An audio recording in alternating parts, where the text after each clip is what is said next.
Hey, it's Brian with the Midnight Mechanic. So we're having some really crappy weather here recently, and it's going to go on for about a week, so there's not much we can do as far as videoing. So I thought it'd be kind of cool to go around the shop, show some of the cool stuff we have, show the boys' favorite tools, and just some general stuff that you guys might enjoy. So today I want to show you something I have in the shop that's really important to me, and it doesn't look like much, but it's this old creeper. It's an old wood creeper. And I actually got it from one of my friends, who was an old guy named Joe, back when I was 17, I guess I probably was. So my first old car that I had was a 75 Firebird that my dad and I dragged out of the woods.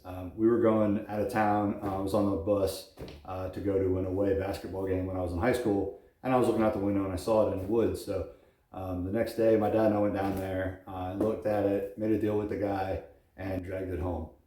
When we got it home, it was really rough because we dragged it out of the woods, and we started working on it. And my neighbor, Joe, who I didn't really know very well, he was just an older guy that lived next door, and he would like go out to lunch and stuff with my grandfather, things like that. Well, he came over and he was an old hot rodder, and I didn't even realize it, but in his shop he had an old Model A and a 37 Pontiac, and I was a Pontiac guy at the time, so it was kind of cool to me. Well, he came over and helped me get it running, and would just generally was a good guy to come over and talk with. He was an old hot rodder from, he used to work at the SoCal Speed Shop and all kinds of cool stuff, and we would just hang out, and he would show me all these cool pictures, and he just really kind of got me into the hot rodding side of old cars.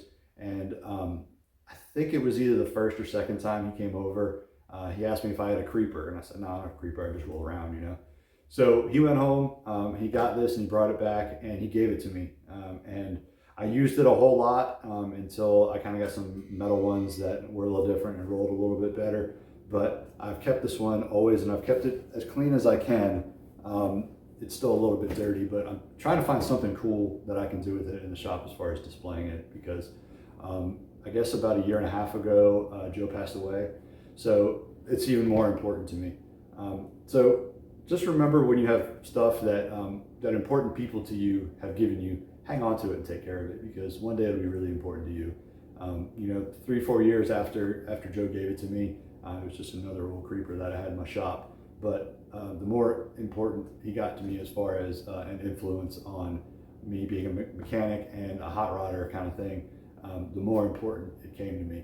So when you think back, think about those guys that were a good influence on your life, your dad, your grandfather, your next door neighbor, or even just a guy you met, that really helped you as mechanics and hot rodders and really helped get you into cars.